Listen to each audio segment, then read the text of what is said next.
J'ai commencé moi-même en tant que vixen il y a plus de 11 ans maintenant. J'avais 15 ans à peu près, donc on ne se rend pas compte des dangers, on ne se rend pas compte du risque, etc. Parce que les images qu'on vend de soi restent sur les réseaux ad vitam aeternam. Puis très vite, je commence à être témoin en fait, de violence, mais tellement banalisé dans ce climat qui est déjà un vivarium de violence, je me rends pas vraiment compte. Je m'appelle Soraya Razel, je suis productrice dans le milieu du rap. Ça fait 11 ans à peu près que j'évolue dans cette industrie. Accessoirement, je suis aussi directrice de casting et je suis ici, chez Mademoiselle, à l'occasion de mon premier livre, Vixen, les égéries oubliées du rap, aux éditions de Noël, disponible depuis le 13 novembre. Pendant longtemps, la définition de la vixen, c'était simplement la meuf qui gravite autour des rappeurs dans les clips, la meuf de clip, pour même dire vulgairement, certains nous appelaient les poupes de clip. Concernant l'étymologie de ce mot, à la base, sa signification vient de l'anglicisme et ça vient de renarde. On peut le traduire aussi par mégère, bad girl, quand on prend l'argot. Moi, à travers ce livre, j'apporte une nouvelle définition de ce qu'est la vixen, dans une définition plus large, et je mets sous notre étendard toutes les femmes qui revendiquent une liberté de choix, une liberté de vie, etc. Et aussi qui utilisent comme expression artistique l'image de leur corps ou leur féminité. Je regroupe aussi bien la strippeuse, celles qui viennent du cabaret, les profs de pole dance, etc. Enfin, les athlètes qui utilisent des arts alternatifs. Enfin, vraiment, je pense qu'on a un prisme bien plus large de la vixen. Moi, les gens qui pensent que la vixen est là pour desservir la cause féministe et servir les idées du patriarcat, je les vois et je les appelle d'ailleurs des féministes bien pensants. Je pense qu'il faut un sacré courage déjà que d'arriver dans une industrie masculine et vouloir en bousculer les codes, de vouloir s'imposer, forcer le passage et leur dire les mecs maintenant on va faire ça avec nous et vous allez d'ailleurs nous payer pour ça. Je pense qu'il faut du courage d'aller quand on est peu vêtu, réussir à se faire vouvoyer, à se faire respecter, dégager une certaine aura en fait. Même une femme qui est RP dans le rap, faut savoir qu'elle sera même pas considérée comme une meuf bien parce qu'elle traîne avec beaucoup de mecs dans son travail. Donc forcément pas mariable, tout ça. Moi ces gens-là je les emmerde en fait. Totalement, parce qu'ils ont fait quoi clairement pour la cause féministe? Si ce n'est stigmatiser des gamines de 15 ans parce qu'elles portaient une abaya, en vrai de vrai. Je pense qu'en France, on a d'autres choses plus graves, plus urgentes à s'occuper, comme les 194 féminicides qu'il y a eu l'année dernière, que d'aller se poser des questions existentielles sur est-ce que les femmes qui se mettent un string dans un clip de rap, elles sont féministes ou pas. On est toujours plus féministes que vous, parce que nous, on inclut toutes les femmes, pas seulement un prisme de la société, un prisme qui est validé par les intellectuelles blanches qui pensent avoir le pouvoir et le monopole du féminisme et de la bien-pensance.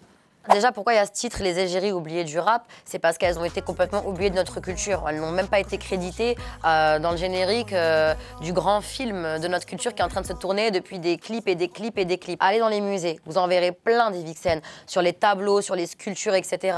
On a effectivement l'origine du monde de Gustave Courbet que j'ai déjà cité plusieurs fois.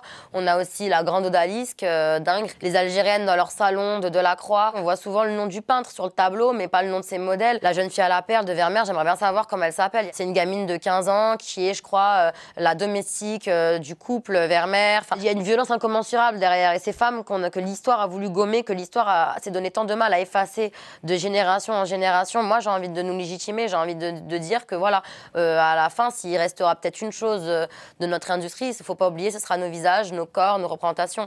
La vixen, elle a bouleversé des standards depuis toujours. J'ai commencé moi-même en tant que vixen il y a plus de 11 ans maintenant. Donc au départ, c'est vrai que notre industrie, elle n'était pas réglementée. On avait toutes des tarifs différents. On évoluait côte à côte, mais on n'évoluait pas forcément ensemble. Même si paradoxalement, j'aime penser que nous toutes, quand on a choisi de s'aventurer dans ce métier, cette vocation, cette profession, c'est vrai que l'amour du rap y était pour quelque chose, mais ce n'est pas ce qui nous a fait rester. C'était véritablement les rencontres qu'on y a faites, c'était la sororité qu'on y a trouvée. Et cette sororité, autant paradoxale soit-elle, puisqu'il y avait quand même des rivalités, il y avait quand même des choses à cette époque-là, elle n'a fait que s'accentuer avec les années. Mais à l'époque, il y avait vraiment tout à construire dans cette industrie, je pense. Et aujourd'hui encore, on n'est même pas considéré comme une profession ou comme un art à part entière. On est un accessoire du rap français, mais on n'a jamais été comme faisant partie de cette industrie. Moi, à l'époque où j'ai commencé, j'avais 15 ans à peu près, donc on ne se rend pas compte des dangers, on ne se rend pas compte du risque, etc. Et aujourd'hui, c'est ce que j'essaye de dire aux jeunes filles quand elles veulent faire des clips à tout prix, qu'elles ont 18 ans, etc. Moi, je leur explique qu'une décision prise à 18 ans, déjà, elle peut t'impacter toute ta vie, parce que les images qu'on vend de soi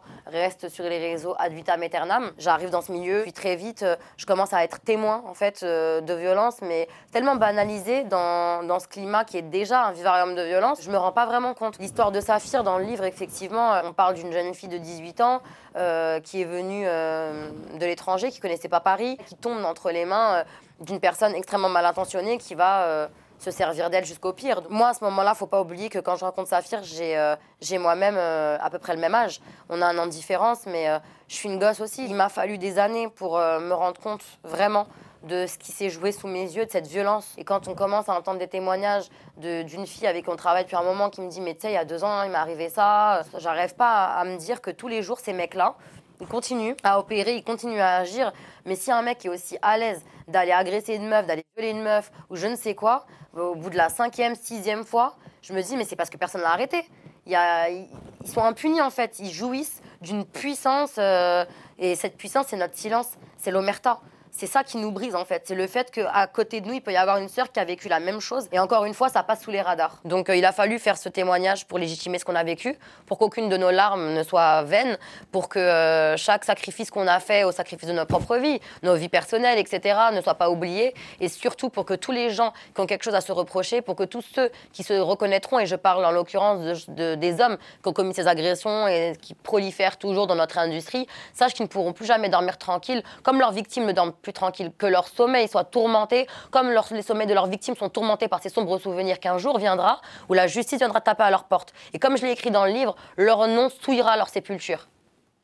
Après l'histoire de Saphir, je pense que les filles ont pris conscience qu'il y avait quand même une urgence pour nous, pour notre sécurité, à faire quelque chose. Donc on a appliqué les nouveaux tarifs, j'ai créé une boîte de production pour pouvoir justement avoir nos équipes, pouvoir avoir le budget en direct et justement limiter tous les intermédiaires que je décris dans le livre qui ont entraîné la précarité de notre industrie. À côté de ça, j'ai jamais renoncé à ma fonction de directrice de casting. D'ailleurs, encore aujourd'hui, je crois que je suis la seule directrice de casting du rap français et j'aspire surtout à ce qu'on connaisse des Vixen en France, que vous sachiez que telle fille, elle a été dans tel clip, que quand vous voyez la fille, vous la reconnaissez et qu'elle ait une place à part entière. À un moment donné, je pense qu'il faut réattribuer du crédit sur les femmes qui ont porté l'industrie et surtout aux femmes qui ont permis, de par leur silence, de faire ce que le rap est devenu aujourd'hui. Parce que les Vixen, depuis toujours, ont porté l'industrie du hip-hop.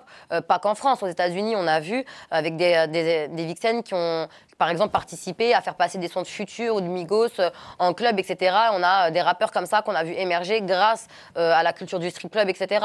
En France, pareil, on a des Vixen qui ont vraiment porté des clips, qui ont vraiment porté des projets, qui ont été streamés et revus grâce à elles. Elles ont été vraiment vues comme un accessoire de virilité du rappeur, comme l'appartement haussmannien, comme la berline, etc., comme faisant partie de cette panoplie de virilité. Je pouvais pas faire un livre lisse. Je pouvais pas faire un livre où je racontais que les strass et les paillettes parce que ça aurait été mentir.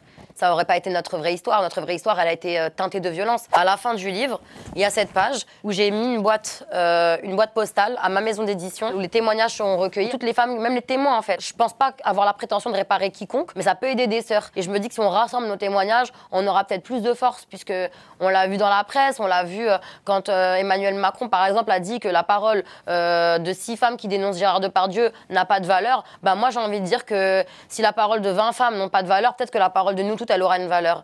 Et il faut pas oublier qu'une femme quand elle parle, elle s'expose, elle prend des risques. Il faut qu'on soit unis, il faut qu'on se rassemble et sachez que nous on vous croit. Il y aura toujours des sœurs qui vous croiront.